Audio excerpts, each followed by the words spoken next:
हालांकि हमारे पास एक ऑडियो क्लिप भी है जो आगे आपको दिखाएंगे, जिसमें ये इसकी प्लान था कि इसके बाद ये कहीं और भी इसको यूज़ करने का सोच रहे थे। दूसरी चीज़ इसके बीच में जो सामने आई है, इसकी तस्वीरें हमें मिली हैं इसके मोबाइल का जो फोरेंसिक्स करवा के उसमें ये डिफरेंट प्रोटेस्ट्स के बीच में इन्वॉल्व रहा है, जो मिसिंग पर्सनस की भी चलती रही हैं। तो ये काइनेटिक और नॉन काइनेटिक दोनों एक्टिविटीज़ में इन्वॉल्व रहा है। और इसके ऊपर एक केस पहले भी हुआ था इसी तरह का ही भिडशा में, जिस पे ये गिरफ़्तार भी हुआ और अभी ये बेल पे था। और आखिरी बात इसमें यह कि इसकी एक ऑडियो क्लिप भी अभी हम आपको दिखाते हैं, जिसके बीच में ये इंस्ट्रक्शंस ले रहा है ईरान से। जो इनका है अपना हेड है सारी SRE की एक्टिविटी का, असगर शाह, वो इसको वहाँ से इंस्ट्रक्शंस दे रहा है, इससे बात कर रहा है। उस पर इस सारा इंसिडेंट जो है वो इन्होंने आपस में डिस्कस किया है। उसकी आपको सिंधी में है वो ऑडियो क्लिप भी, और साथ वो आपको देखेंगे तो वो उसमें भी पता चल जाएगा कि ये हमने उसके ट्रांसक्रिप्ट भी किया हुआ कि ये इंस्ट्रक्शंस भी ले रहा है, वहाँ से पैसे भी आ रहे हैं। अभी तक हमारे पास जो मनी ट्रेल आई है वो तकरीबन 2.25 लाख रुपए की है, कि 2.25 लाख रुपए इसको मिला है बाहर से डिफरेंट सोर्सेज से। और लेकिन वो एग्जैक्ट रूट क्या है उस पर हमारी ये टेरर फाइनेंसिंग की टीम काम कर रही है। इसी ऑफिस में ही ये सारा कुछ हो रहा है, और इंशाल्लाह वो पूरा ट्रेल हमें मिल जाएगा, जिससे क्लियर हो जाएगा कि किस किस स्टेप्स पे कितने पैसे आए। अभी तक हमारे पास जो आई है ट्रेल वो तकरीबन 2 लाख रुपए की है। जो इसके अकम्प्लिसेस हैं वो ये बता रहे हैं कि जो ट्रेन ट्रैक्स पे जो टैग ब्लास्ट करते हैं वो 10 to 15,000 20,000 रुपीज़ लेके कर रहे हैं। और ये वाला इंसिडेंट जो है इस तरह, इस पर भी 50,000 लाख रुपए लेके ये सारी कार्रवाइयाँ की जा रही हैं। और ये फाइनेंसिंग ऑब्वियसली बाहर से जो इनके हेड्स हैं वो करवा रहे हैं।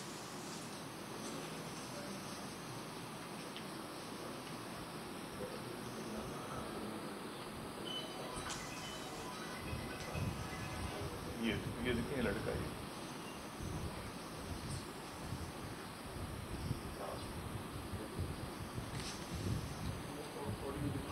ऑडियो पे चले जाए, ट्रांसक्रिप्ट जो है ऑडियो पे चले जाओ असद, ये देखिए चल। इसकी हम आपको वैसे पूरा उसका बना के दे देंगे। फर्स्ट क्लास आप बताए कि आयो यार हाणे ही आहे जी। असल में उते जी भी जेके लगी पई है रस्ते जी, माना रात में ॻाल्हायो दोस्त सां। अच्छा त लगी पई आहे ॾाढी नज़र न हेॾा होॾा। सो हाणे ही छा करियूं, मूंखे जेको सही बहितर लॻे थो न, जी जी इते को तुंहिंजो दोस्त कोन अथई खरियो भरियो? हाँ हिते अहिड़ो को आहे कान जंहिंखे सामान रखी सघूं। मतिलबु मूं इहो पियो चयो पियो नंढड़ो, छाकाणि नंढियूं नंढियूं शयूं आहिनि न, जी वॾियूं त आहिनि कोन। जी जी त उन में जेकॾहिं स्कूल जो बैग, नंढड़े ॿारनि जो स्कूल जो बैग थींदो आहे न, जी जी उहो उन में थोरो त घर मां कंदी जो उन वटि तालो बालो हणी रखिजे कुझु ॾींहंनि लाइ। त मूं इहो पियो चयो त जेकॾहिं ईअं माना को दोस्त आहे त वधि में वधि उन वटि थोरो कुझु ॾींहं रखी तव्हां हलिया वञो ॻोठ नंढड़े बंढड़े जी, त उते पोइ पैसा ॿैसा मोकिलियूं था त उहो त सॼो करे था वठूं, त नंढड़े जो सुठो इलाज करायो। इहो कोन आहे तव्हांखे आहे कोन केरु हुजे हा त उनखे रखाइनि, मसइलो इहो आहे। पोइ त या त हिते जिते पियो आहे न घर में न कोन्हे त पोइ त उहो वरी त अञा माना उहो नुक़सानु थींदो न। अच्छा मिसाल तव्हां खणी वञो या उहो दोस्त अचे को मसइलो थी पवे, उहो त अञा माना उहो संग सूदो झलींचो न। कोशिशि कयो शाम ताईं या सुबुह ताईं। न उहो त कोशिशि ॾिस न, फ़िलहाल जेकी सूरत लॻी पई आहे त उहो सफ़ा तेज़ी सां तव्हां जूं बि माना न थोरियूं ईअं धुंधलियूं तस्वीरूं माना हली वियूं आहिनि। जी जी तव्हांखे होटल ते वेठा हुया उतां माना को खीसे मां कढियो पियल छा? जी जी तव्हां वेठा हो? हाँ होटल ते साइट में वेठे हुआसीं। बिलू कपड़ा पातल बिलू? जी जी बिल्कुल। हाँ न तो वो तव्हां मास्क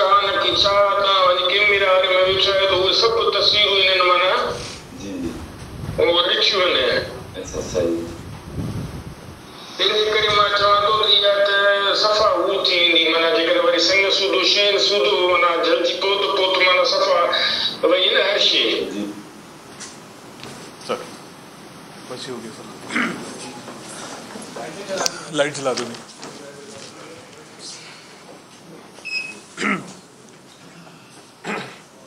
आपने अभी ये जो ऑडियो क्लिप आपको सुनाई गई सिंधी ज़बान में थी, इसकी ट्रांसक्रिप्ट आपके साथ शेयर कर ली जाएगी, लेकिन 2-3 चीज़ें हैं जिसमें मैं इसमें हाईलाइट करना चाहूँगा। इसके अंदर वो सामान का जिक्र कर रहा है, यानी कि और मवाद जो उनके पास मौजूद था। ये सबसे इम्पॉर्टेंट चीज़ है जिसको कल की कार्रवाई में पुलिस अपने कब्ज़े में लेने में कामयाब हुई और कोई खुदा न खास्ता बड़ी दहशतगर्दी से हमने अपने सूबे को तहफ़्फ़ुज़ फराम किया है।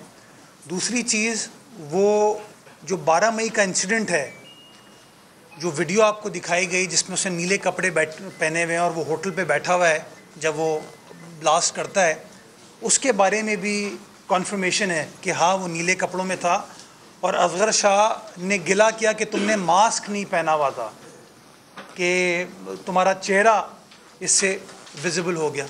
ये आपके साथ ऑडियो, इसकी ट्रांसक्रिप्ट और ये तमाम वीडियोस इंशाल्लाह शेयर कर ली जाएंगी ताकि आप मीडिया में इसको दिखा सकें। मैं 3 छोटी छोटी गुजारिशात और इसमें करना चाहूँगा। पहली चीज़ कि ये जो अल्लाह डिनो है, इसको पहले कानून नाफिज करने वाले इदारों ने हिरासत में लिया। FIR कटी, कार्रवाई हुई FIR 131/2021, लेकिन इसको अदालत से बेल मिली। बाहर आया, वापस ये वाले काम में मुंसलिक हुआ और इतना बड़ा नुकसान हमारे शहर को पहुंचाने की कोशिश की। मैं अगेन अदालतों से रिक्वेस्ट करूंगा कि इस तरह के वो लोग जो कि एंटी पाकिस्तान सरगर्मियों में मुलव्विस हैं, एंटी स्टेट कार्रवाइयों में मुलव्विस हैं, क्योंकि ये जो FIR 131/2021 है ये एंटी पाकिस्तान इसके अंदर दफ़ात शामिल थी। अगर इसके अंदर ऐसे लोगों को बेल दे दी जाएगी तो ये ख़तरा है हम सब के लिए। और मैं समझता हूँ वो प्रीएम्प्टिव पुलिसिंग के लिए ये बड़ी इंपॉर्टेंट चीज़ होती है कि अगर कार्रवाई किसी के ख़िलाफ़ की जा रही है जिसके ख़िलाफ़ लेट से इस तरह की संगीन नौइयत के इल्ज़ामात हैं, तो थोड़ा सा जो बेल की पॉलिसी है उसको देखें, क्योंकि मैं समझता हूँ पुलिस अफसरान जब भी इस तरह के वाक़यात होते हैं और वज़ीर आला सिंध हो, वज़रा हो, काबीना हो, जब पुलिस से बात करती है तो पुलिस का एक जो जवाब आता है उसमें कि जी जब हम कार्रवाई करते हैं तो अदालतों से लोग छूट जाते हैं, उनको बेल दे दी जाती है। तो मैं समझता हूँ एक मैसेज मुझे मुअज़्ज़िज़ अदालतों से इस हवाले से करना है कि प्लीज़ इस तरह के केसेस में स्टेट का साथ दें ताकि हम इस तरह की चीज़ों को मिलकर रोक सकें। दूसरी जो मैं बात करना चाहूँगा यहाँ पे, वो असगर शाह नामी जो शख्स है जो कि ये एंटी पाकिस्तान नैरेटिव लेकर चल रहा है, या हमारे जो मासूम शहरी हैं उनको बहला फुसला के पाकिस्तान के ख़िलाफ़ उकसाता है, हमारी हुकूमतों के ख़िलाफ़, रियासतों के ख़िलाफ़ उकसाता है, या कानून नाफिज करने वाले इदारों के ख़िलाफ़ उकसाता है। मैं समझता हूँ इस नैरेटिव को हमें किल करने की ज़रूरत है।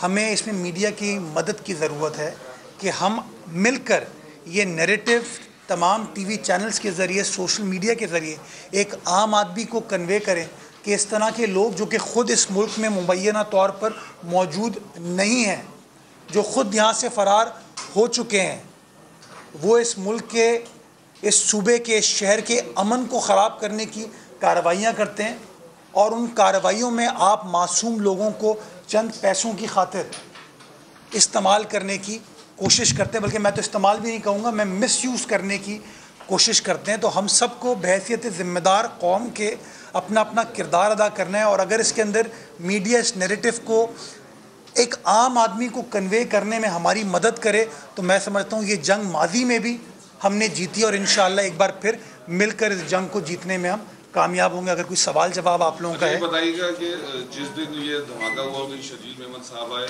वाज़े तौर पर लग रहा था कि कोस्ट गार्ड की गाड़ी को निशाना बनाया गया, लेकिन आखिर तक शर्जील साहब को शायद पूरी ब्रीफिंग भी नहीं थी, उनको पता नहीं था, लेकिन उनसे अब जब सवाल किया गया, अब आप DIG CTD ने अभी बताया कि 5.5 किलोमीटर वो पैदल साइकिल लेकर आया और वो मौका देखता रहा। इट मीन वो किसी कानून नाफिज करने वाली इदारे की गाड़ी को ढूंढ रहा था और रश वाला एरिया देख रहा था। यही खारादल में भी हमने देखा कि रश वाला एरिया और जो कानून नाफिज करने वाली इदारी पुलिस की गाड़ी को निशाना बनाया गया। तो स्पेसिफिकली ये दोनों को एक जगह जमा करके धमाका करना चाह रहे थे। और मजीद इसमें बताया जा रहा है प्रेस रिलीज में कि 2 दहशतगर्द भी गिरफ्तार हुए, उनका क्या कहना है? ये जो आपने बात की शर्जील मेमन साहब की, शर्जील मेमन साहब मौका वारदात पर चंद आई थिंक मिनटों बाद या कुछ घंटे बाद पहुंचे थे। मैं ख़ुद भी वहां पहुंचा था। उस वक्त किसी शख्स के लिए भी ये पॉसिबल नहीं है कि आपको तफसीलात दे सके। उस वक्त तो हम आपके साथ जो तफसीलात शेयर कर सकते थे ज़िम्मेदारी के साथ वो ये थी कि कितने लोग अल्लाह ताला को प्यारे हुए हैं या कितने लोग इसमें ज़ख्मी हुए हैं और किस तरीके से उनको लुक आफ्टर किया जाएगा। ये तो जब ये वाक़या हो गया, इसकी इन्वेस्टिगेशन होती रही और कॉन्स्टेंटली पुलिस जो है इसके ऊपर काम करती रही, तब इन तमाम चीज़ों को अनर्थ करने में हम कामयाब हुए। तो मैं समझता हूँ उस वक्त ये कहना मुनासिब नहीं था, किसी के लिए भी पॉसिबल नहीं था कि ये एक्चुअली चीज़ की जा रही है। जिन दहशतगर्दों को गिरफ़्तार किया गया है उनके ख़िलाफ़ कानून के मुताबिक कार्रवाई की जाएगी और हमारा बुनियादी टारगेट ये होगा कि कानून के मुताबिक उन लोगों को सज़ा मिलनी चाहिए ताकि हम उनको रोक भी सकें और ये मैसेज कन्वे कर सकेंगे जो लोग भी इस तरह की दहशतगर्दी या बेईमाना कामों में मुलव्वस होते हैं, सरकार रियासत उनके ख़िलाफ़ कार्रवाई करती है, ज़बरदस्त कार्रवाई करती है और law eventually takes its toll. एक इस तरफ से करके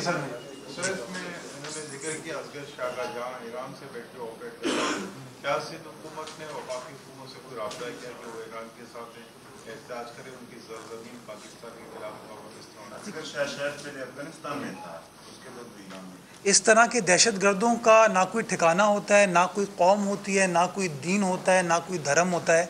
इनका काम लोगों को नुकसान पहुंचाना होता है और मैं समझता हूँ यही मैसेज हमें कन्वे करने की ज़रूरत है कि ये लोग आपको इस्तेमाल करने की कोशिश करें, ख़ुद मौजूद नहीं है।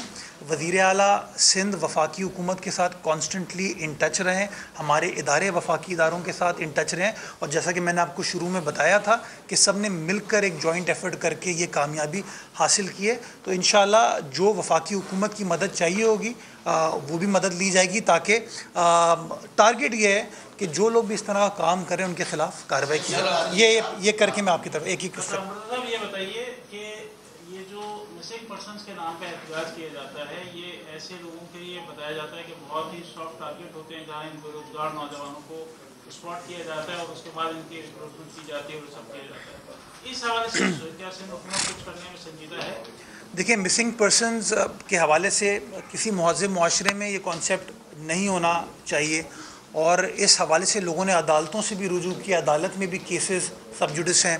कुछ केसेस के अंदर अदालत की जानिब से ये एक ऑब्जर्वेशन आई है कि हुकूमत को उन लोगों को रिहैबिलिटेट करने के लिए फाइनेंशियली इनको कॉम्पनसेट करने के लिए कुछ चीज़ें की जाएँ। तो उसके ऊपर सिंध हुकूमत इस वक्त काम कर रही है और मैं समझता हूँ आज की प्रेस कॉन्फ्रेंस करने का मकसद भी ये था कि आप लोगों के ज़रिए हम कन्वे करें कि ये जो लोग किसी बदकिस्मत सिचुएशन को मैनिपुलेट करके अपने मज़मूम मकासद के लिए आपको इस्तेमाल करते हैं, आपके प्यारे मुल्क के ख़िलाफ़, अपनी रियासत के ख़िलाफ़, ये अप्रोप्रिएट नहीं है और इसको मिलकर हमें रोकने की ज़रूरत है। तो जिस तरह कानून नाफिज करने वाले अपना किरदार अदा कर रहे हैं, इदारे हुकूमत अपना किरदार अदा करे, इसलिए मैं मीडिया से भी मदद मांग रहा हूँ कि इस मैसेज को कन्वे करने में हमारी मदद करें ताकि हम मिलकर ये जंग लड़ सकें।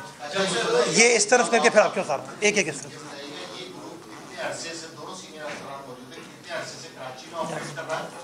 और साथ साथ ये भी बताइएगा कि जो मेमन मस्जिद के अकब में जो धमाका हुआ उसमें क्या पेशरफ्त है? जामा कराची की जो एक खातून है जिसकी तलाश जारी है उसमें क्या?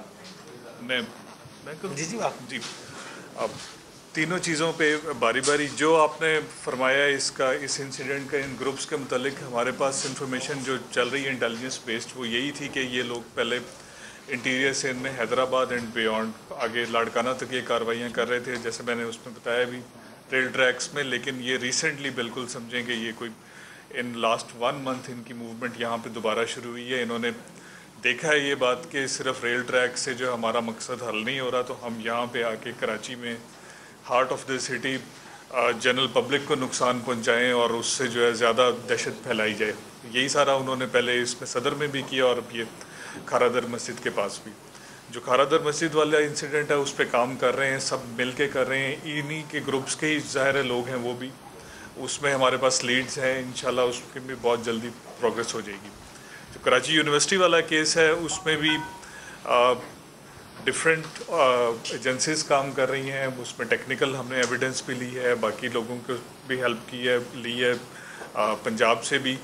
उसमें भी हमारे पास लीड्स हैं, इंशाल्लाह हमें उम्मीद है कि बहुत जल्द उसमें भी ब्रेक थ्रू हो जाएगा। और